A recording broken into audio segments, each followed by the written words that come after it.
இப்போ நாங்க அவசரமா எங்க போறோம்னா காலேஜ்ல நடக்கிற ஒரு சின்ன டிராமா போட்டிக்கு தான் போயிட்டு இருக்கோம். அதுக்கு முதல்ல புத்துணர்ச்சி வேணும்ல, அதனால கேன்டீன்ல 2 பஜ்ஜிய சாப்பிட்டு போயாச்சு. நீங்க யோசிப்பீங்க இது என்ன டிராமான்னு. இது என்ன மாதிரினா, உங்களுக்கு பிடிச்ச படத்தை என்னது ஒன்னு எடுத்துக்கிட்டு அந்த படத்துல ஹீரோ எப்படி ட்ரெஸ் பண்ணிருப்பாரோ அதே மாதிரி நீங்களும் ட்ரெஸ் பண்ணிட்டு அந்த படத்துல இருந்து ஃபேமஸான டைலாக்க நீங்க பேசி ஆகணும். இப்போ நான் என்ன கேரக்டர்னா சட்டைக்கு மேல சட்டை போட்டிருக்கேன்ல, நீங்க பார்த்த உடனே கண்டுபிடிச்சிருப்பீங்க இது போக்கிரி பட விஜய் கெட்டப்னு.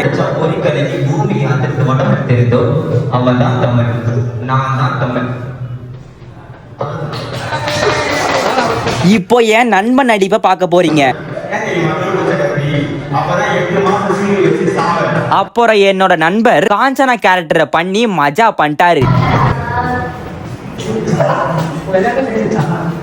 அப்புறம் காம்படிஷன் வெற்றிகரமா முடிஞ்சிடுச்சு. அப்புறம் வாடா மச்சனா ஃபாலோ பண்ணிக்கோங்க.